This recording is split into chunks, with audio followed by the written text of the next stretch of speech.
Greetings again from the darkness. This will be my first official video, but if you cannot recognize the voice, it's me. Surprise. You know the times when it hits the fan and you can't do anything about it? Well, yeah. So let's get this out of the way. What I'm here to talk about is bullying and how to stop it basically. Children who are watching this, I'm not going to use any unusual language or anything since I've been restricted from doing so. Sorry about that. I know, it's a bit of a restriction that I had to put on myself as well, so it kind of sucks. Okay. So, you know the top way to deal with bullies? You just ignore them. Ignore them, okay? If you ignore them, and they ignore you, I know it'll seem hard at first. But kids, trust your parents when they say, the bullies respond to reaction. I've learned that the hard way. Let me give you an example from perhaps a famous movie your parents may know, and if you don't know, they may explain it to you. Oh no, son. We got to start a family together, don't you remember? No.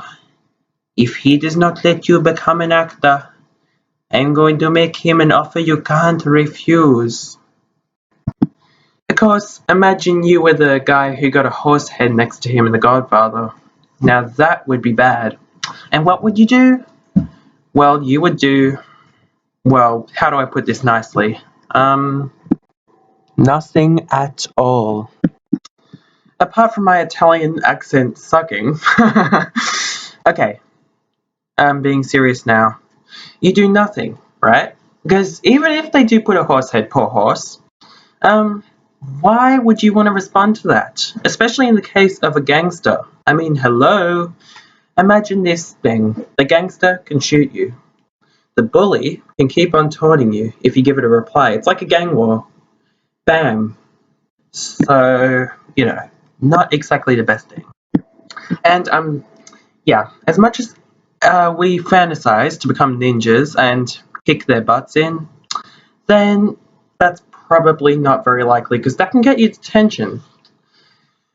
So, yeah, that's not an option. Violence is never an option. As the Doctor once said, if you're a fan of Doctor Who, okay, violence doesn't stop violence, it only extends it. And now for my final tip, which is do it to him before he does it to you. Nope, just kidding, that's from On the Waterfront.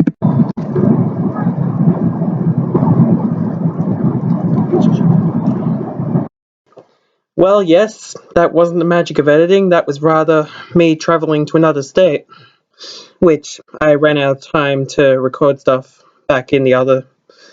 So yeah, my third tip is not that clever on the Waterfront reference, but rather, why don't you tell a teacher? Why don't you tell any person you know? Because parents, as annoying as they can be sometimes, I know, but yeah, they trust you, they love you. Just remember that next time the bullies are giving you it.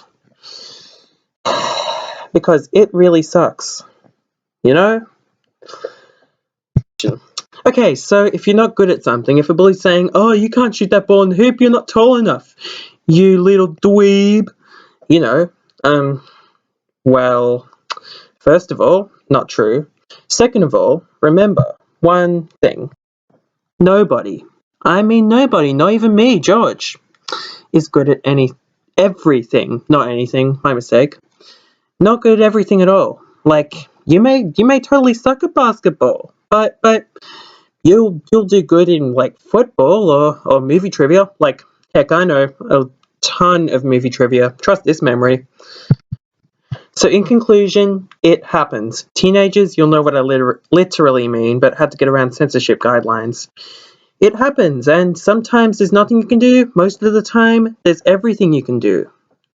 And guess what? Bullies may be victims of former bullies, but don't let that stuff get to you at all. That just causes more bullies, and we don't want that. Not on the bus, not at school, not at anywhere at all. This can be used for teens and kids. and even adults in the working place. I mean, how many times adults have you seen The Office and thought, sheesh, life doesn't have to be that harsh, as much as you love David Brent. So anyway, in conclusion, stay classy, and I'll see you next time. That's the way it is.